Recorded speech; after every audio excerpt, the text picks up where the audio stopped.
Hi everyone, my name is Araceli, aka Chelly, and today I have Grace as a guest, and I'm super excited to meet with her. And I know that she's super excited to share super valuable information in regards to self-love and how she's been able to incorporate that with her professional and personal life, and also incorporate her spirituality in her own unique way. And hopefully by her sharing everything that she knows can motivate other people to maybe take her approach or reach out to Grace and see if maybe you guys can connect with her and see how you can improve your mental health with the information that we're going to be talking about. And it's just going to be a casual conversation about self-love and her journey with how she's been able to persevere with her own personal, experiences. Yeah. So hi guys, I'm Grace. A little bit about my background. I'm going to kind of break it up into academia, my education, and my spiritual path, and kind of what made me think about self-love. So I have a background in social work. I have a master's degree in it, and it's given me the opportunity to work various roles within the foster care system. I actually had a small time in child protective services, but one of my favorite positions was being a therapist in a locked psychiatric facility.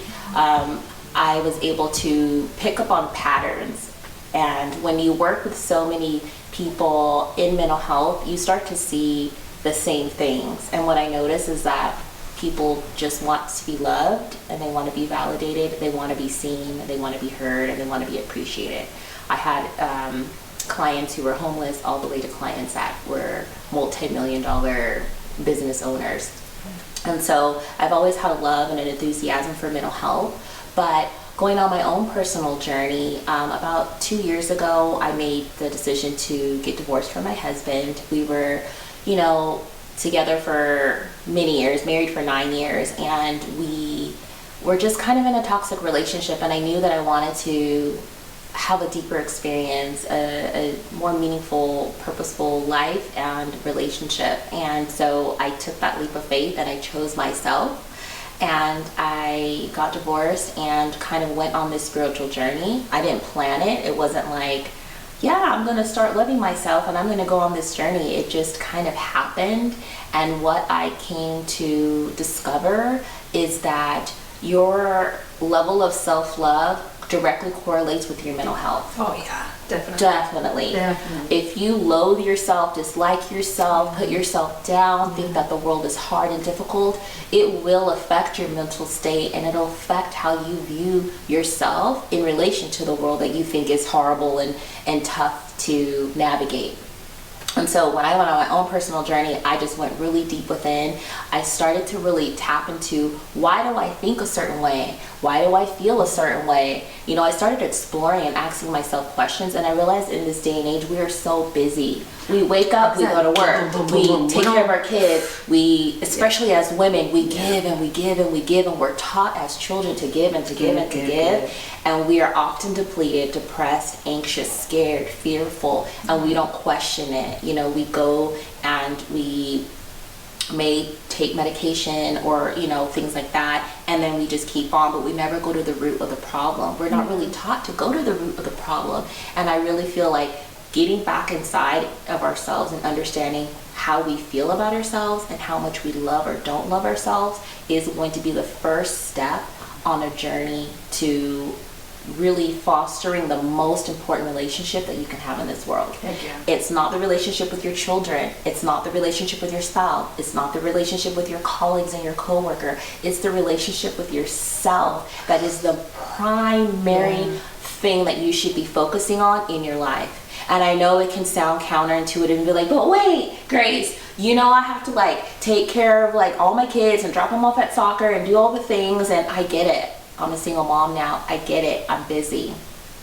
But if I don't fill my cup up first and I don't love myself first, I am doing a disservice to every single human being on this planet. And that's what I want you guys to understand, that you have to stop, take a breath, and really look within and start a journey of self-love. And what I realized too is that a lot of people don't know what that looks like. I know, yeah. What is self-love? What is self-love? How do you demonstrate that on a daily basis? What is that about? How do you learn to love yourself? That's the question I always ask. How do you learn to accept yourself if you're going to change? Yeah.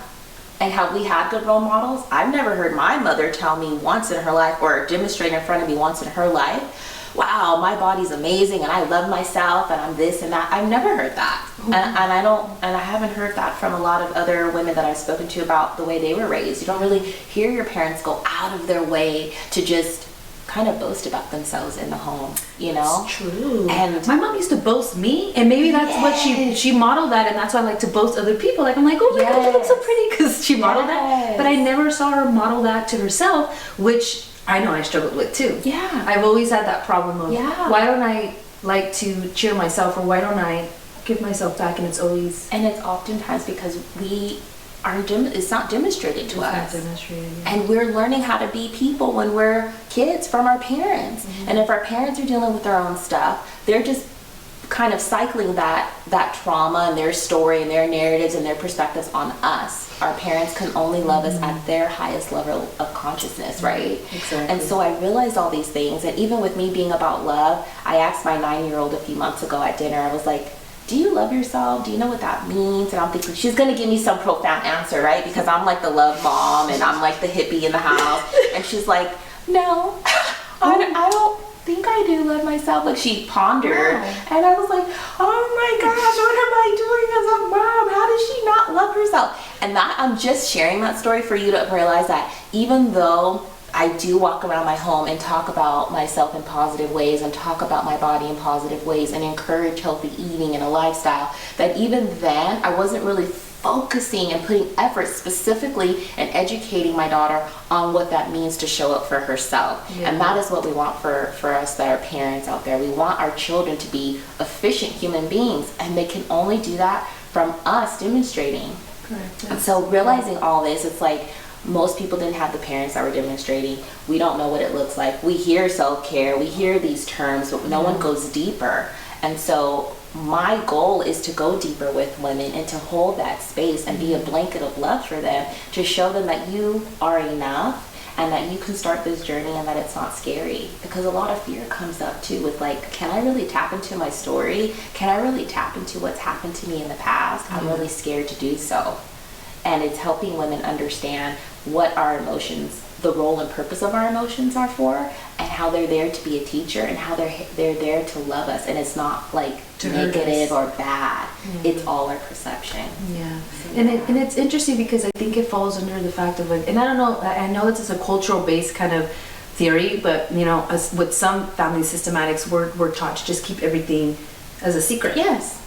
And it's just like, it's okay. Or I went through so much when I was your age. What are you so worried about? Well, why are you so depressed? Like, what are you talking about? I've had it worse. And it's that's a disservice, I think. Yeah. You know, I know we're kind of spinning on that conscious parenting, but I think it's so important because when we're talking about love and wanting a new society, a new generation of people loving themselves, we have to talk about how we're raising these kids right now. But it's so important to really be able to focus and demonstrate and model and continue to show up for your kids and show up in society and show people what that looks like, because so many people don't, and there's so much fear around starting that journey. Yeah, you're absolutely right. So I have a question for Grace, especially because she mentioned something about how is it that we can figure out a way to love ourselves, because we see it a lot, we see it on Instagram, we see these buzzwords, but how can we start to love ourselves? Yeah. And I also asked her, well, I'm asking her now because I'm sorry, I cut myself off. I want her to know how would she implement that within her daughter, so maybe people out in the community can maybe start that process, or you can reach out to her to see and get more information as to how you can start doing that within yourself or with your children.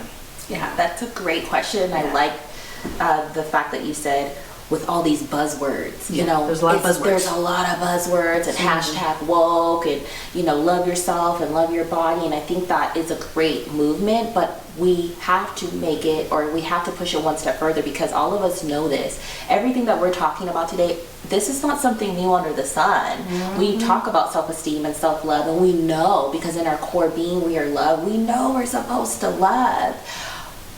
But yeah, how do we get started? How do we apply this, right? You have to know, you have to do applied knowledge. I don't think knowledge is just power in itself. I believe applying that knowledge is the true power, because I can sit here, you guys, and be like, hashtag woke, care for yourself, self-care day, petty manny. I can say all these things, but if I'm not applying it in my daily life, is that really powerful? Does it really do anything for me? It's just a hashtag that I write. So it's taking it one step further and thinking about, how do I apply it? And it's really simple, you guys. It's something that we can incorporate daily. It's something that we should be incorporating daily. Our self-love journey and our self-care journey should be the equivalent of the fact that we have to go to the restroom every day, that we have to drink water, and we have to eat meals and go to sleep. It's the same thing. It's the same thing, right? It's the same thing. Like making sure you're eating your health, because we sometimes, us busy people, we don't even eat, and I've been there. It depletes you. Like, oh, Did I eat? And and the water. you have to create it as a routine. And so I would tell someone, first of all, that awareness is the first step. Knowing that maybe you're not being so kind to yourself and loving to yourself is the very first step. Knowing that you want to make changes in your life, knowing that things could feel differently, and that you want to feel differently, you want to feel better. I think that's the first step. But the second step is understanding that you have to love yourself into loving yourself. You have to think about your mental health journey and your self-love journey the same way you would do if you were on a diet or if you were trying to gain muscle. No one goes to the gym after one day and wakes up the next day and says, why the heck don't I have a six-pack? No one does that, because we know that it starts with, us taking that initiative. But there's going to be a lot of steps. There's going to be progress. We're going to have frustrations. Our muscles are going to hurt. We're not going to want to eat salad every day, but we're going to do it anyway. We're going to go through all these steps to finally get to that end result. And it's the same thing with our love journey. You have to love yourself into loving yourself. And you can do simple. My first, most simple tip ever is wake up every day and give yourself a minute, 2 minutes of looking at yourself in the mirror and saying, I love you. And you guys may think, wait, Grace, that's it? That's simple. You will not believe the emotions that come up to the surface when you look at yourself in the eye for 1 to 2 minutes and just repeat, I love you, to yourself. Because when you don't love yourself, it will feel uncomfortable. When you don't love yourself, you'll feel awkward. When you don't love yourself, you may start getting teary-eyed. You may start getting emotional. Why? Because there's some deeper rooted issues that you have not really addressed. You're not giving yourself the time and the luxury to really stop. Self-care goes beyond mani-pedis, ladies. It goes beyond happy hour. I hope you can hear this message, okay? Yes. This is like, when we're really trying to be about it, it's serious work. Like transparency, like it's not like how and some people might know this because I've spoken to in my stories.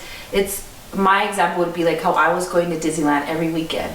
That was my self-care, but it wasn't a real self-care. I was actually, yes, I used it to get away from home so that I can detach. I think it's a form of self-care. I think I want to give you credit for it. I do, but I was also, but there were still issues that were going on that were not being resolved, which in turn would not make the experience fun because I was not processing things.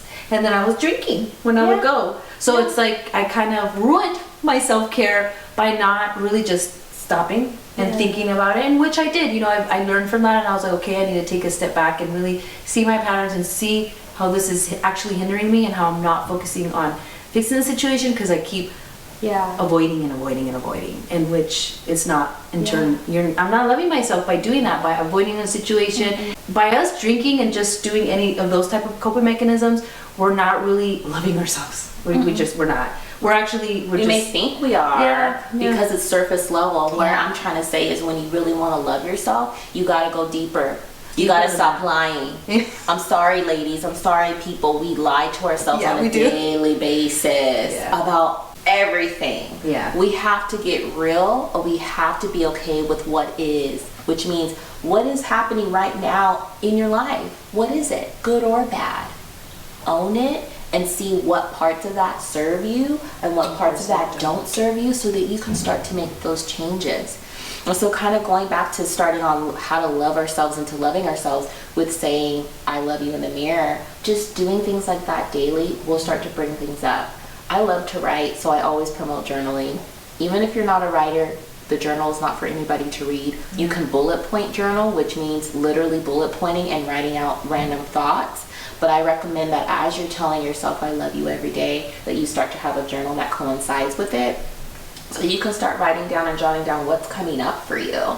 You know, what are themes that are coming up when I say I love you? What do I feel in my body? I'll give you an example. When I started doing this, and think about looking in the mirror. We do it to pop pimples, to put on makeup, to wash your face, to brush your teeth, and we're kind of done.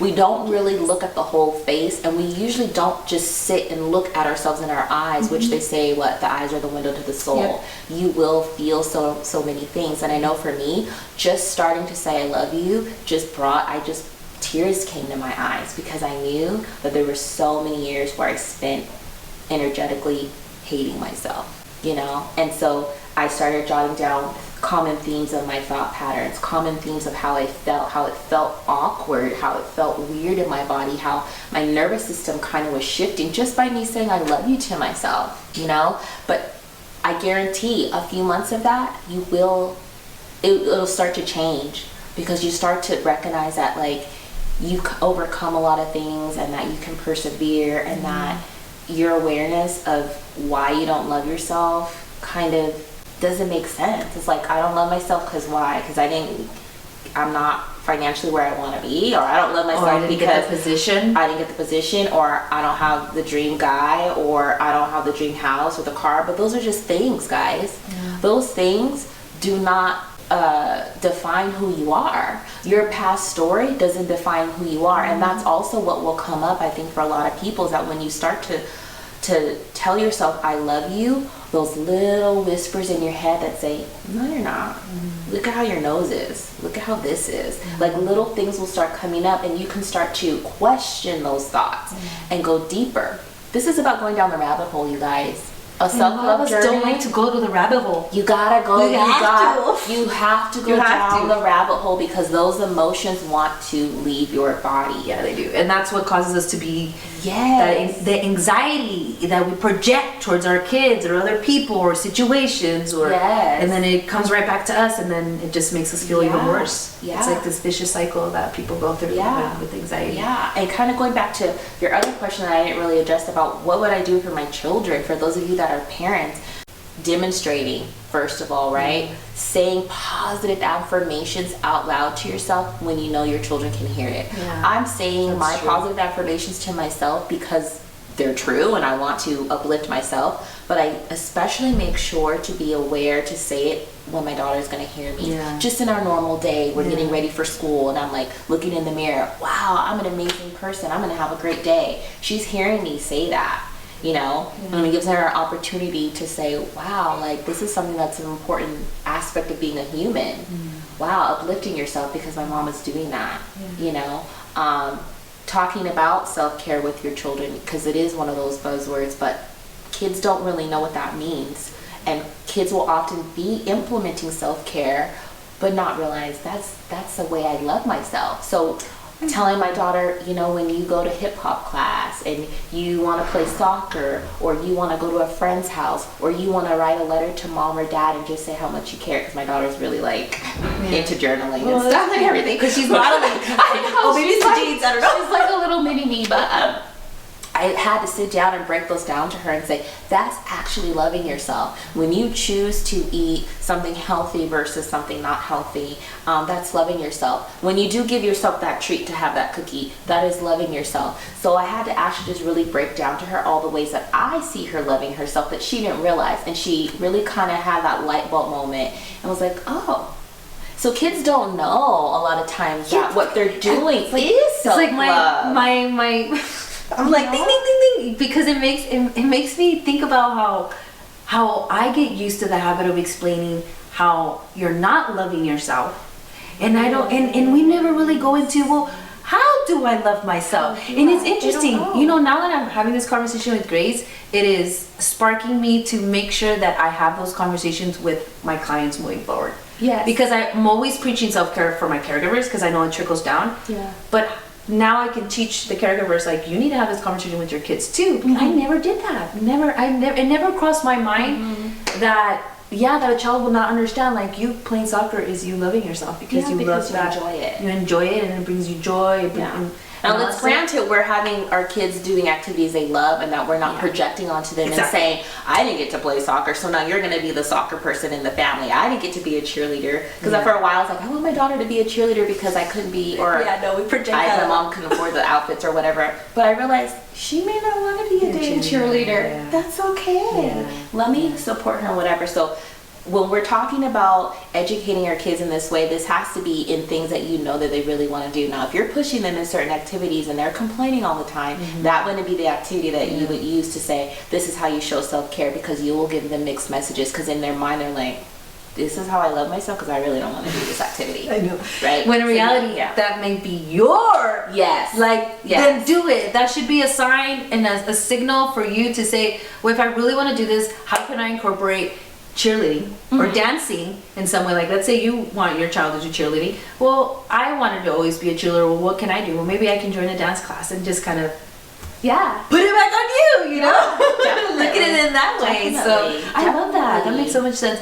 And also, I mean, I guess another tip that I would provide, because I have told a few of my clients to do this, is get a whiteboard, and write affirmations for yourself. That worked for me, and I did that the whole year, because I noticed too that I talked down on myself so much, and I was like, I need to stop that. Like, and of course it was my environment too. I had to speak to certain people and say, hey, I know you're teasing, I know you're being funny, but it's not working. So if you're not going to respect my boundaries, then maybe then we shouldn't have a friendship. And that's how you love yourself. You're setting those boundaries of saying, this is affecting me, and it's okay for me to say, I don't like this, and I know that I need to work on myself, but that's not helping. Either I need to distance myself, or we can no longer continue with this relationship. So, but that whiteboard was amazing. I wrote things, and I would get up and I would just be, and I literally would, Araceli, you're this, you're great, you're amazing, you're the best, keep doing it, you got this. And I would say it, I was like, okay, and I would cry. I would be like, I got this. Then I would walk out.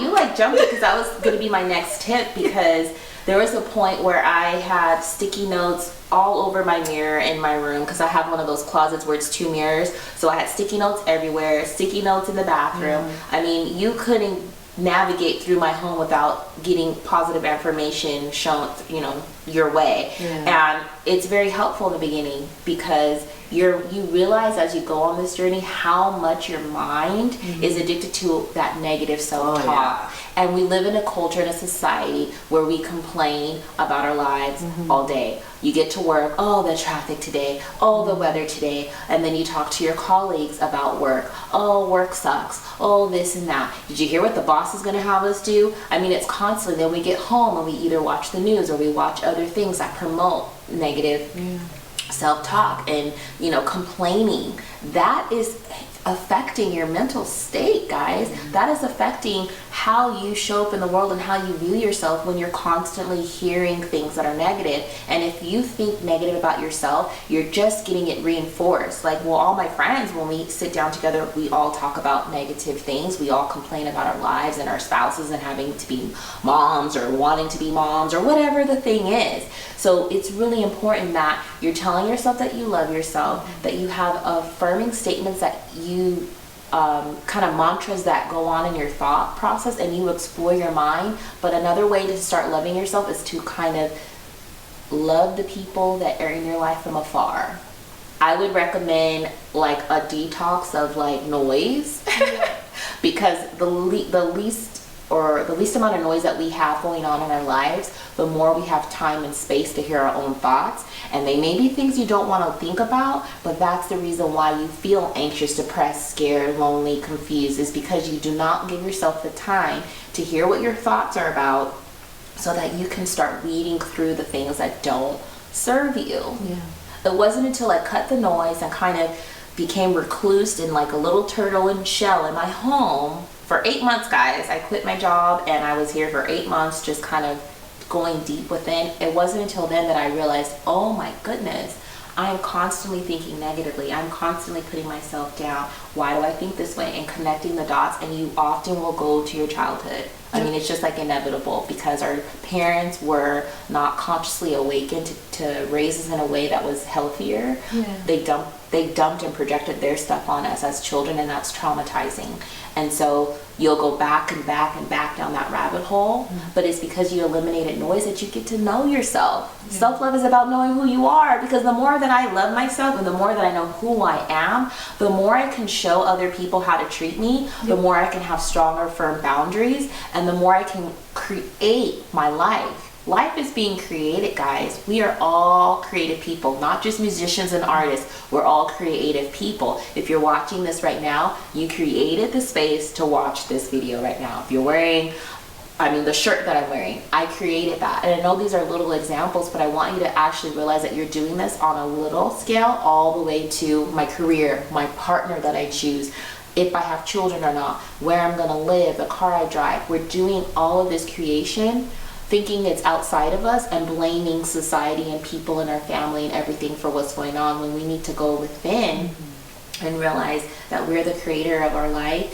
And to be able to create a life that is purposeful and meaningful, you have to love yourself first, because we are having a relationship with everyone outside of us based on the relationship we have with ourselves. So if I hate myself, I think I might have said this before, but if I hate myself and I think life is horrible, then imagine how I'm showing up to everyone else that I interact with.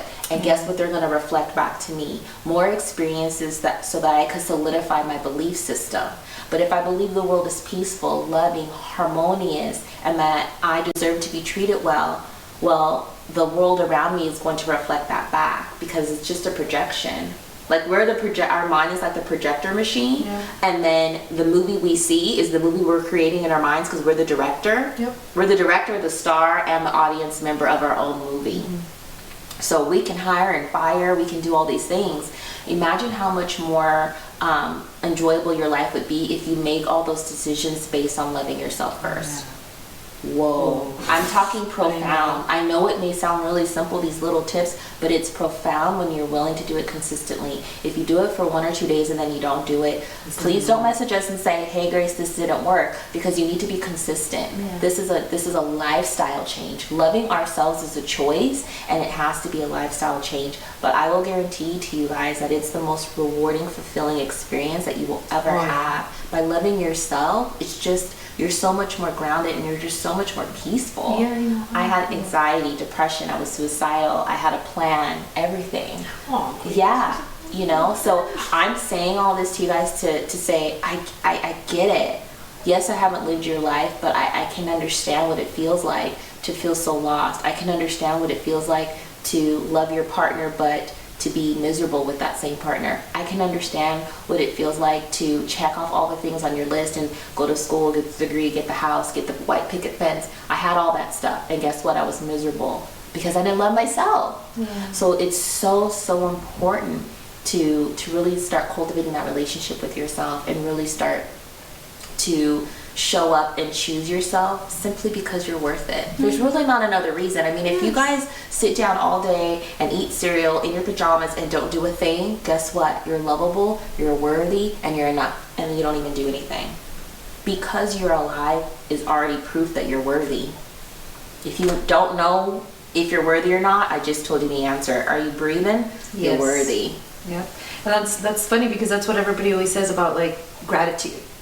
It's the whole gratitude part of recognizing I'm alive. There is a purpose of me being here, and until you learn to love yourself, you'll be able to see what that purpose is. And about perspective, like what you're mentioning, is like the projection of our own movie. It's how we perceive things, and it's all about perception. And we have to remember that, like, a lot of the times what our caregivers are projecting is their perception and what they went through during that times, and times are changing, and sometimes, like, that's why we recommend distancing yourself to certain people, because that you need that disconnection to realize, okay, I'm so involved in this world of just different generations and beliefs that I need to distance myself to really just figure out what are my beliefs. Like, is it my world? Is this my thoughts? Is this what I would do? Is this really making me love myself? Because who knows, maybe their approach is, it's working for them, and they've survived, so they feel that that's the way it should be. But things are changing, and we just have to remind ourselves that just because someone else felt did it the same way, kind of just compare and see how healthy are they physically and mentally.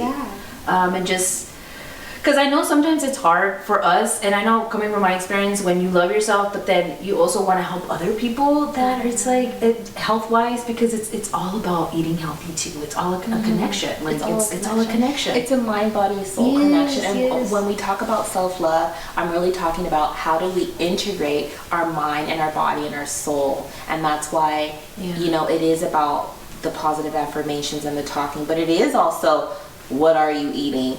Are you moving your body? I mean, we're here to have the best experience, and in order to have that best experience in life is to make sure we're taking care of all the components that make us who we are, and part of who we are. And that's kind of where I get more spiritual, is part of who we are is a being. We are a human being.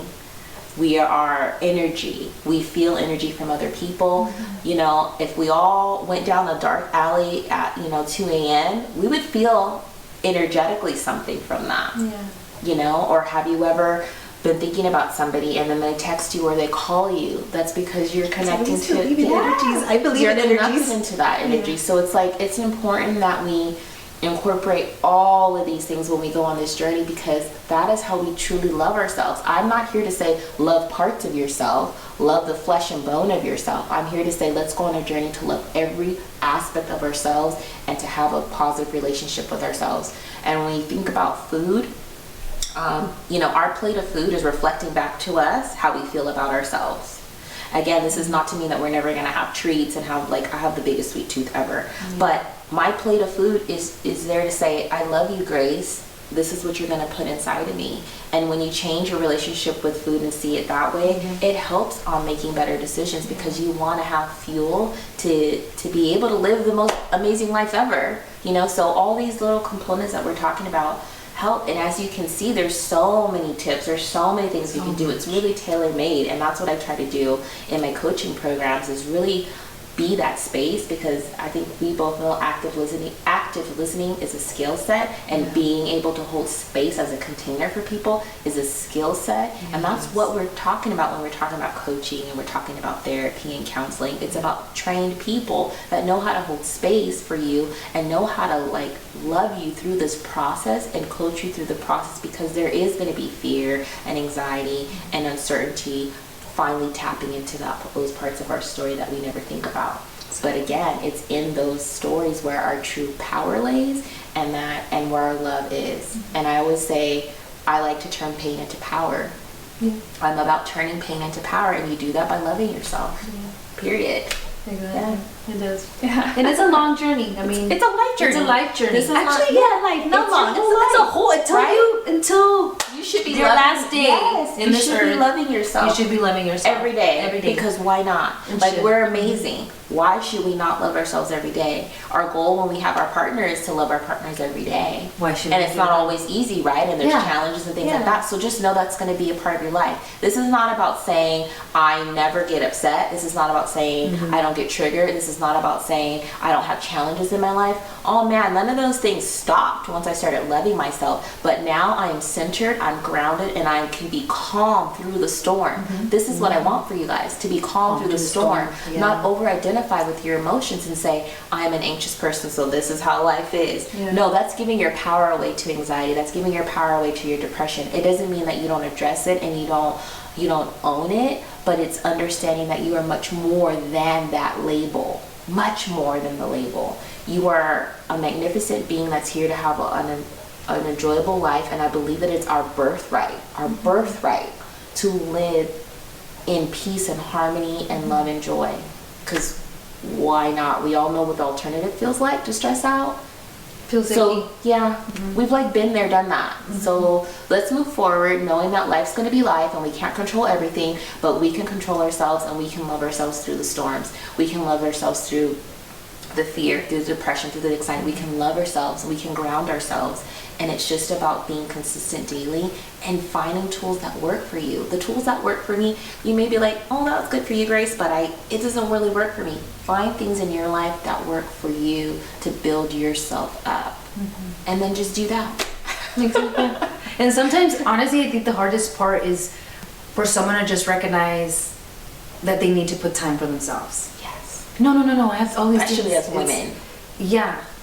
And I think that's the first step, is recognizing you need to put at least 5-10 minute time. At least. To refuel. I really recommend to do 5-10 minutes, little chunks throughout your day. Yeah. Yes. There's times at my desk at work where I just stop and I take 2 or 3 really big deep breaths and I tell myself I'm whole, I'm complete, and I'm enough, and then I keep going. You know, I need to start doing that more, because I don't think I practice it a lot during my work field. It's hard. In our field, we're busy. We've got people coming and going, and we kind of forget about ourselves. And I've really pushed myself to say I'm going to take all my lunch breaks, which is hard, and to give myself moments throughout the day. And another thing, like when we're working, we're busy. What are you guys doing on your lunch break? Are you getting together with your colleagues to actually talk? Watching negative things? You're either watching memes that are really sarcastic and are really, the energy behind it is really not positive.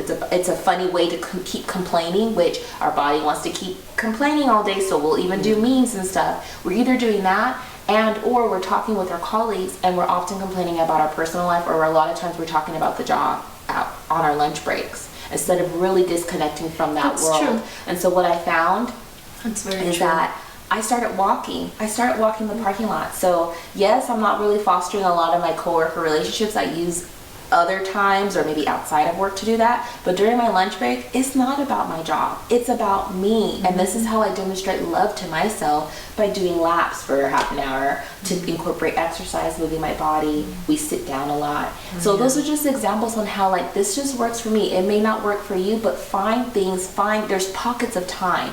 If you look at your phones, guys, they tell us now how many hours we're on the phone, especially most of us with iPhones. It tells me at the end of the week how many hours I've been on my iPhone, which clearly shows me that I could use that time for other things for myself.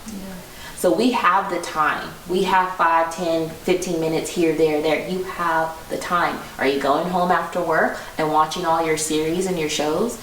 Nothing against the shows, but that's hours of time where you could be developing yourself, loving on yourself, really just being quiet and silent. You know, we can really create a lifestyle that's tailored to our needs, but we have to be willing to be radical in it, in the sense of saying, the old way is no more. The old way isn't working. It's not working. Or we would all be sitting here holding hands, singing like we all love each other. It's just not working. So the old way has got to change. And that's what I realized. Change your thinking, change your life. It all goes together. It does. Yeah. And going to the series what she's mentioning, because it makes sense, because I remember me saying to someone else, like, I can't sit for 8 hours just watching series all day. It's just such a, I mean, if you have the time, but really, like, if it's not self-serving, you're like re-energizing yourself, and it's actually making you more, I don't even know what the word to say, but I guess less productive, and you wanting to fulfill certain things that it's gonna make you happy. And that's kind of the conversations I usually have with certain people, of making sure that you do utilize your time, and making sure, are you sure you want to spend this amount of time doing this? Like, how is this really gonna counteract back to you in a sense where it's gonna help you with your self-care? And that could be also too in the lines of when you practice self-care and it becomes toxic, in a sense of like, oh, well, I'm gonna go to the gym and I'm gonna be there for 4 hours. Yeah, you're taking care of yourself, but do you really need to be there for 4 hours? Is that really healthy?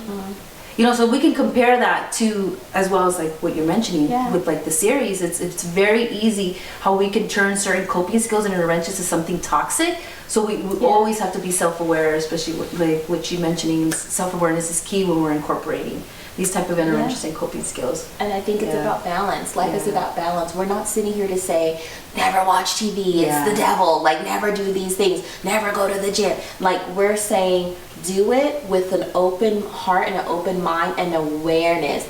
Oh, am I watching 8 hours of a series because I really don't want to take time to be with myself? Because I feel scared to be with myself, or I feel super lonely and I don't want to dive into why I feel lonely. Like, think about why you're choosing the activities that you're choosing. And just sit with yourself for a second, and your true core self will answer you. You may not like the answer, but you will get the truth from yourself. You know, the same with going to the gym or exercise, be healthy. But if it becomes a negative coping mechanism, then that's when we have to pull back and say, okay, well, why am I there for 4 hours? You know, am I doing this to be separate from myself? And that's what we do. Yeah. When we're not loving on ourselves, we're separate from ourselves. And that's why we're running and chasing, and we're being dissatisfied in life, because we're running for the career, we're running for the money, we're running for the partner, we're running for the family, we're running for the stuff. And it doesn't fulfill anything, because what you're actually running to look for is yourself. Yeah. You don't know. You're Yeah. looking for yourself. Yeah.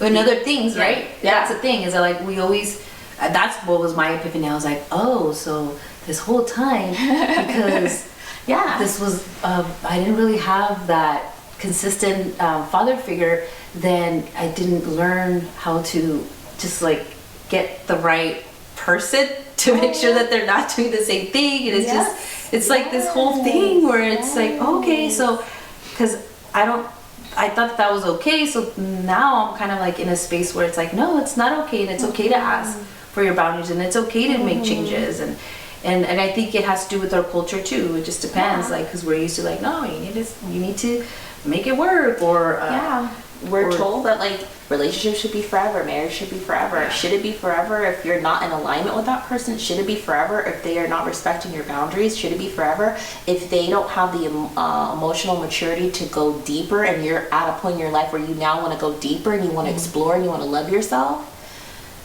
Maybe we should rethink how we are sending those messages about relationships, because it's really about how healthy it is for the greatest good, or our highest good, or however you want to name it.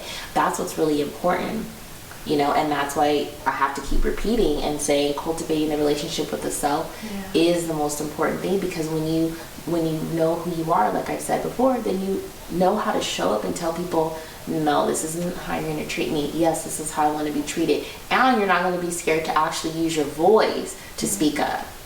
And that was something I had to learn too. I didn't have a voice, and I thought I did because I could get sassy with somebody. I'm like, oh no, I know how to advocate for myself. And I realized, you kind of don't. You kind of do go back in the shadows, or you don't really speak up when it really counts.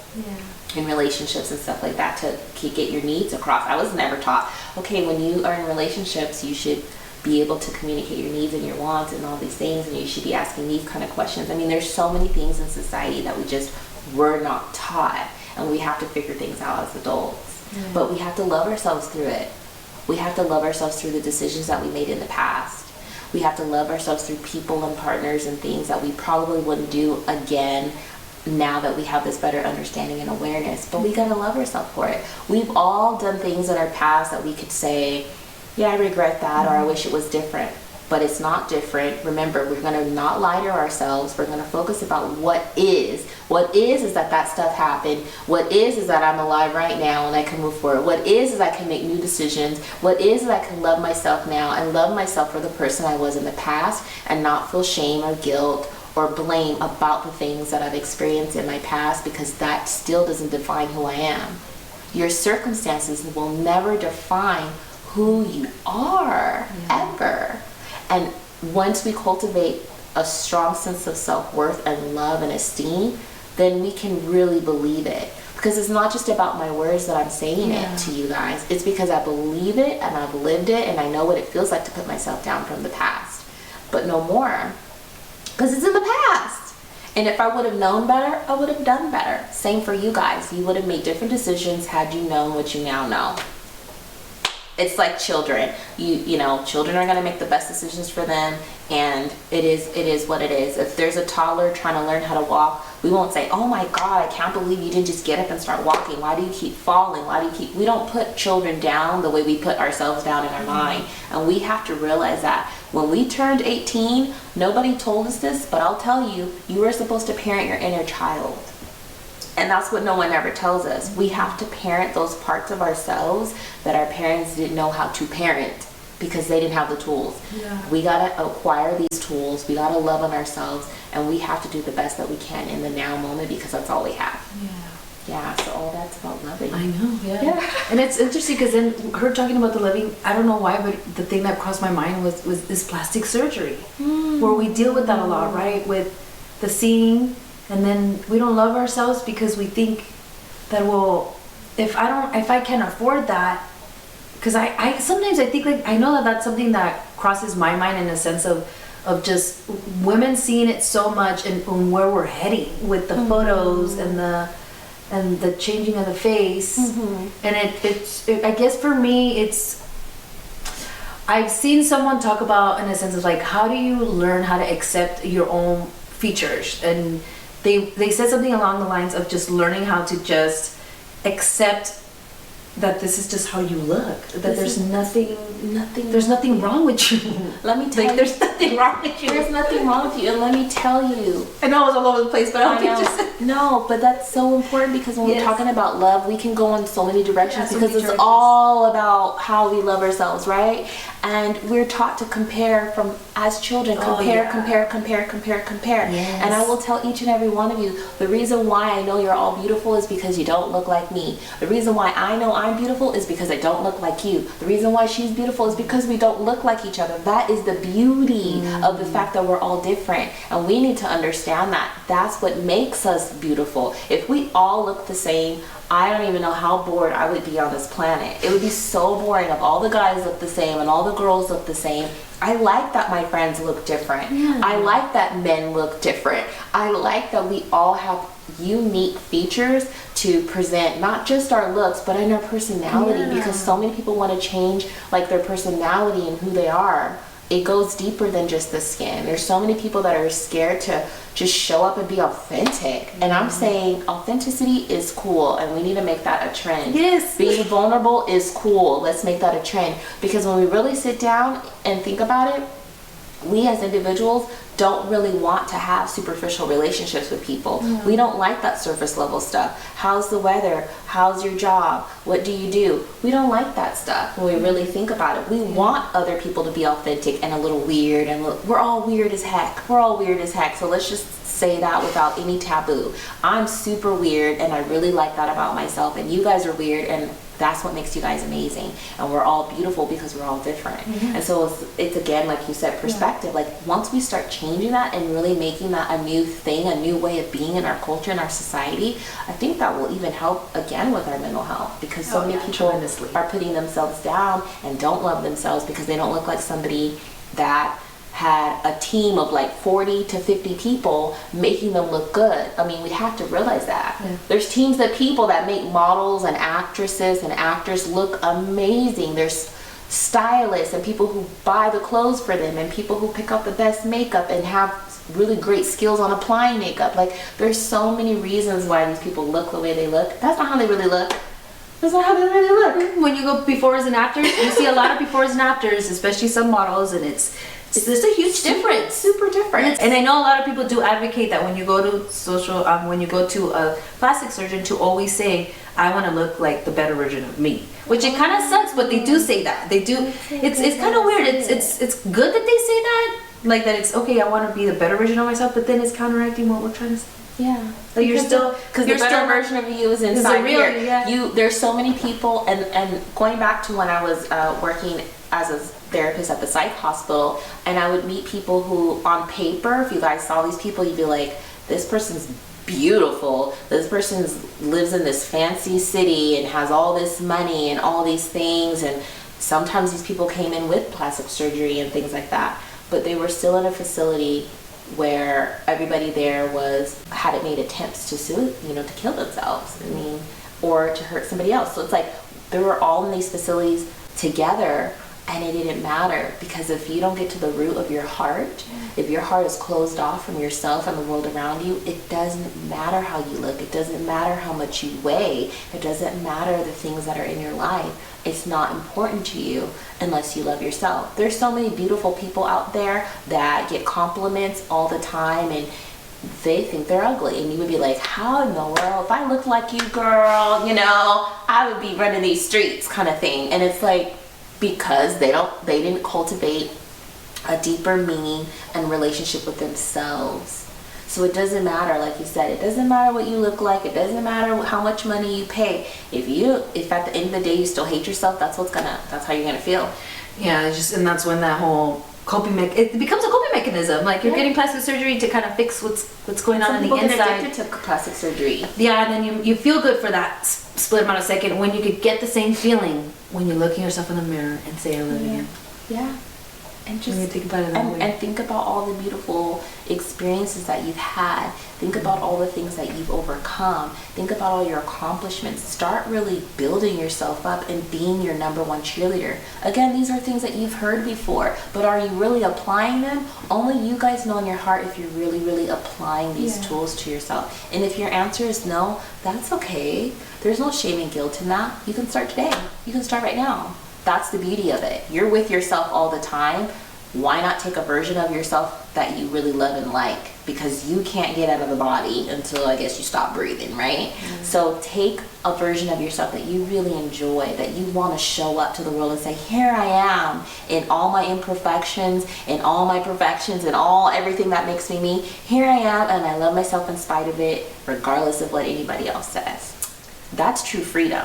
That's true success, in my opinion. It is. Yeah. And I wanted to ask Grace, because she did mention that she thinks it is extremely important, or she sees the benefits of incorporating self-love and spirituality together, and how it goes hand to hand. You can kind of go off of like what I was mentioning. Yeah, I think that if we just look at mental health from, the diagnostic manual and kind of just, well, this is what you have, this is your label, this is it, then we're not going a little bit deeper into that spiritual side of ourselves, where it's the feeling side. And I consider myself a metaphysical brain surgeon. And I know that sounds really fancy, but really what it is I'm able to help people to dissect and do surgery on their brain in the areas that they cannot see or touch, but only feel. And it's just as important as actual brain surgery, right? We need to be able to have the appropriate tools to tinker in our minds and to navigate and to go deep and to be able to bring forth those things that wish to come out of us. Like I said, emotions want to be released. They need to flow out of us so that we can just continue on our path and not hold and resist all the things that we don't like about our lives. So it's so important to incorporate that spiritual side and that side of you that is just feeling, that is just your energy, that is just like your presence in the world and your thought patterns. We have to explore that on a deeper level. We can't just say, this is what you have, you are diagnosed with chronic depression, here's some medication, and come meet with me once a month to get a new prescription, or whatever happens with your psychiatrist.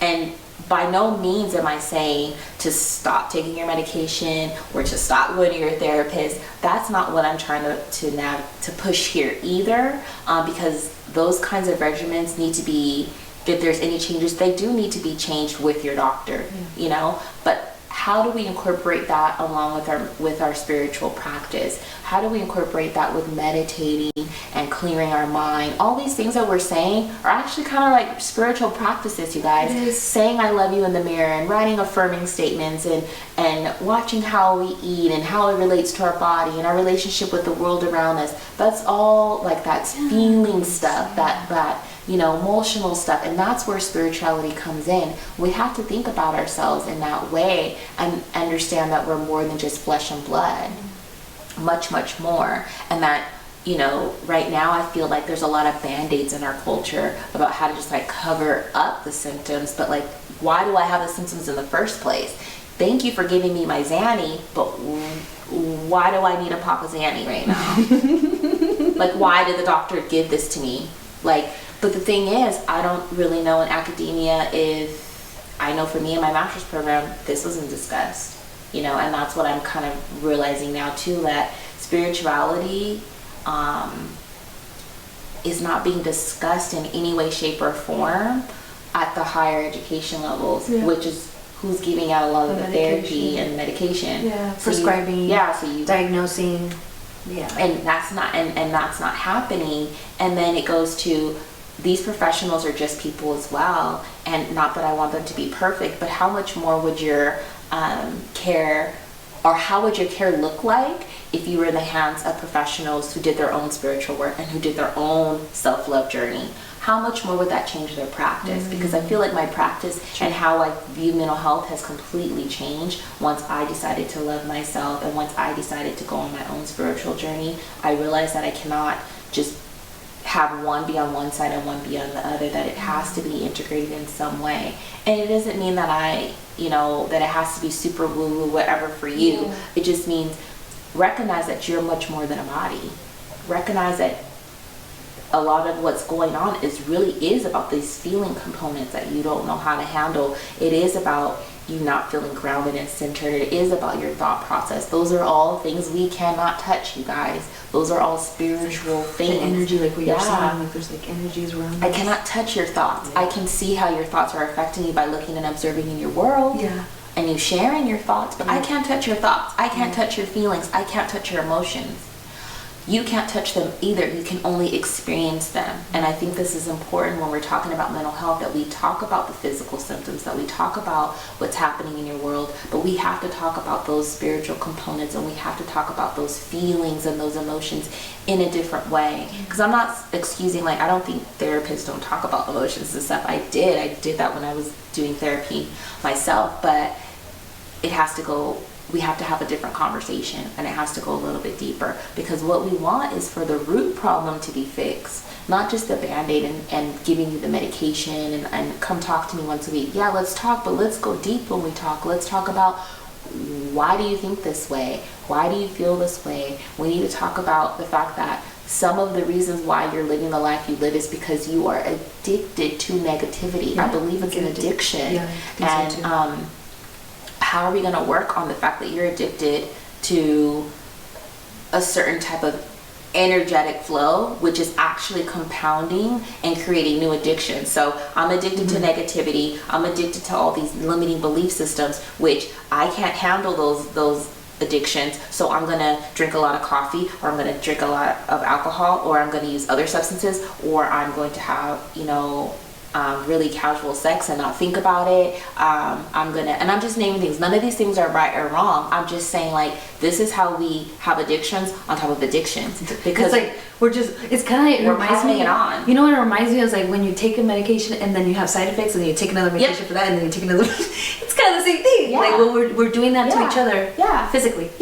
And it goes back to the love. It's like, you have to turn everything back on you. We are not going to keep blaming and saying it's because of my parents, it's because of this, it's because of this. Yes, we've all dealt with stuff. Yes, we've all not had a perfect life, but we're all adults now. So what are you going to do now?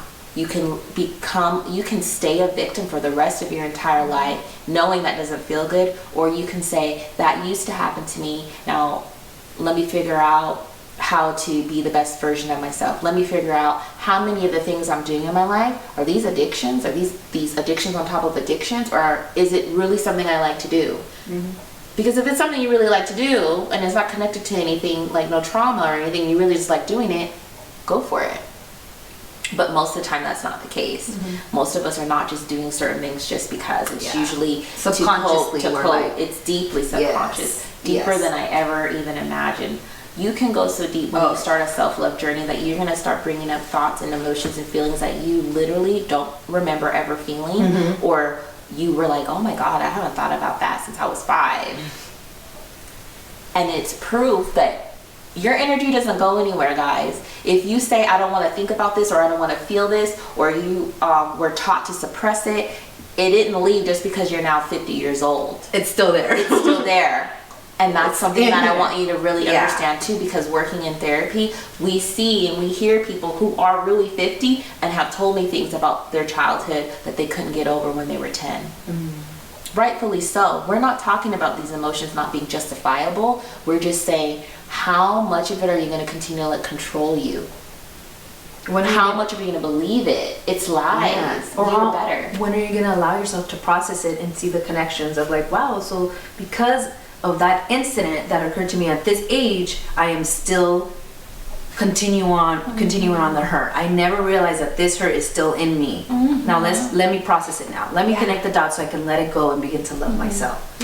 And it's you, as you go on, you will start to see little things, because it'll be one thing and then another thing and then another thing, and you're gonna start to realize, like, it all connects. It all starts to connect, and I was like, oh, okay, so this is why I don't love myself, because of this. And I know for me personally, I realized that it did stemmed a lot from my high school experience. So and then when I realized that I kept talking about it and talking about it and talking about it, it was just taking me back, but I wasn't really processing, which in turn made me project very self-sabotaging behaviors when I was reminded by certain things that happened to me in high school, which then ruined some relationships with me, where I had to process it and think about it. And I'm like, okay, this is about me. Like, I don't love me. Like, I'm insecure. I'm insecure because of me. Like, I need to fix this. And so I was able to process it and really just think it through. And you know, social media I always say that it's a blessing in disguise. Because of social media is what pushed me to realize, like, I was like, it was because it was throwing it in my face. And I was like, oh, whoa. And maybe because I always say this because of my work experience and just being in the field, and I'm very self-aware, and I love to put myself in other people's shoes. That I think that helped me, and that's just my personality. I think that just kind of was a strength for me, and that's me loving myself. That I've never said that. I've never say things like this to myself, like strength. So that's why I know that I'm finally like, this is wonderful, getting there, you know, because I was part of that habit of talking down on myself a lot. And I've had mentors tell me all the time, like, why do you do that? It sounds like what was the word? Arrested development. Arrested development. Like, it's kind of like another word of saying you're stunted. Oh, I hadn't heard it in that way before. Yeah, arrestment development, like the show yeah, I know I'm not pronouncing it right, because they had said to me, and I'm like, it sounds like you're in that state where you feel like you're stuck. And I was like, I didn't realize that. And it's also very important to kind of hear an outsider's perspective. Yeah. And be in a safe space where you feel comfortable enough for them to tell you that constructive criticism. Yeah.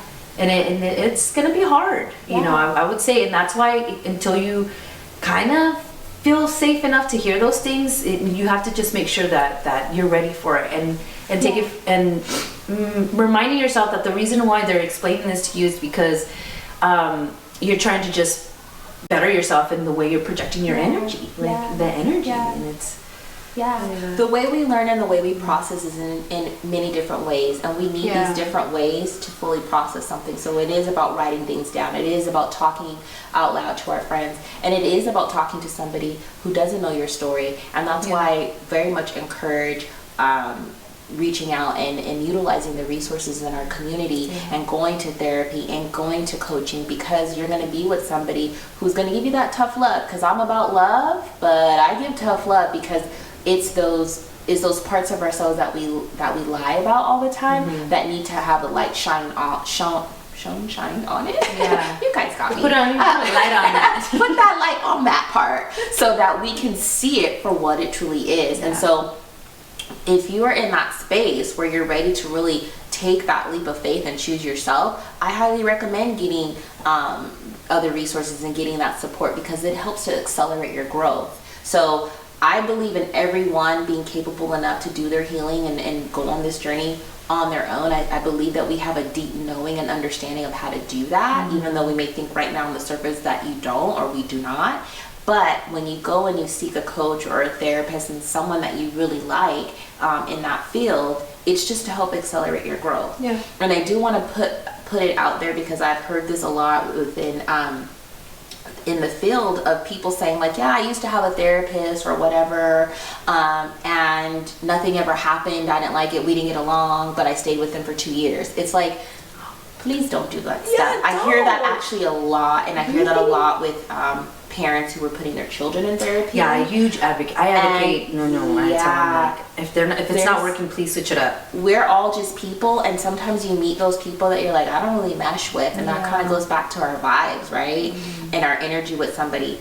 If you are seeking out a helping professional and you're just not meshing with them, it's not going to help you in the therapeutic journey. It's not going to help you in your journey. And that's the same with a coach. Like, if we were to work together and we feel that it's not working, I'm not doing you a service by continuing to coach you if you feel that you can't be open with me and you can't be real with me. The only way helping professionals can really help you is the level in which you're willing to be real with them and yourself. Yeah. If you're willing to hide everything and stay quiet and not talk about anything, you're basically reinforcing.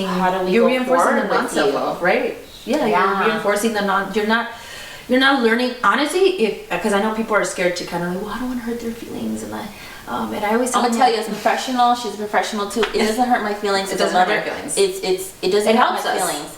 Because it makes it harder for us. I know, because we can feel that you may not like the interaction with us. We can feel it. So if you have a therapist that is not working, if you get a coach and it's not working, switch it up. Use your voice.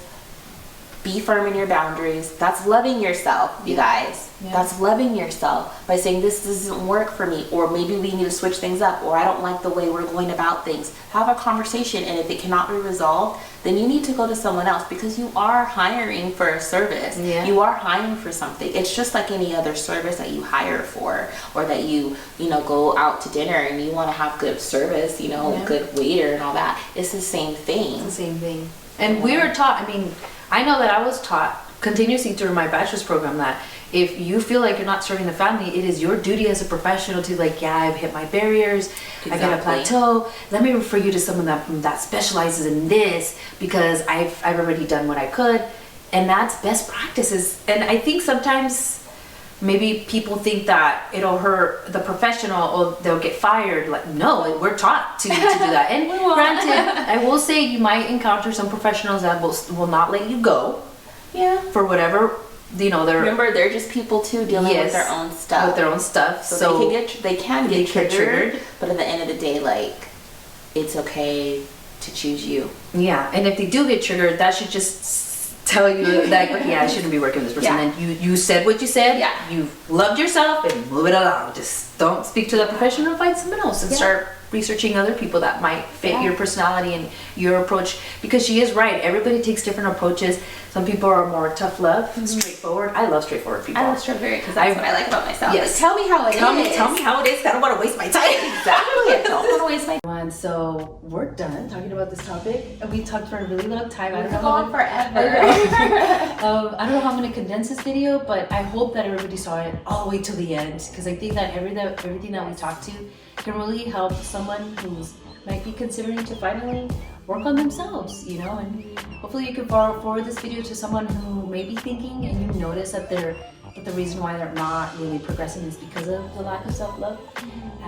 Maybe this video will help you to reach out to Grace, or someone who does specialize in self-love, and give her a DM, ask her some questions, and like how she says, always just look around, try new things, be patient with yourself, and it's a lifelong journey, like how she's saying. It's a lifelong journey to love yourself, but it's a beautiful journey. It is. Once you get started, you'll get kind of addicted to it in a healthy way, and be addicted to wanting to be around positivity and lifting yourself up. So what better way to live your life other than that? I don't know what. Yeah. And it's funny because she told me when we started, she's like, I kind of feel like I'm a hippie, and I was like, I've always felt that too. I'm a modern day hippie. I'm a modern day hippie all the way. I am a tree hugger. I love life. I'm a life enthusiast, and I'm here to make my mark as far as how can I be of service to other people. So definitely check me out. Check out my Instagram. It's lovethyself11_, and I'm sure there'll be details. Yes, I'm gonna put her on this video and go down the description, and I'll put the link there so you guys can see it really quick and easy. Okay. So I hope to see everybody else some other time, my next video, and I'll talk to everybody later. Bye. Thank you for having me. Oh yeah, don't forget to subscribe, like, comment, all that stuff. Share, please. Self-love. Because it helps populate this video so other people can hear our perspective about self-love, and especially working in the field. And I love you guys all, and you guys can do this. Go on the journey. I'm telling you, it's so rewarding. So, love you guys.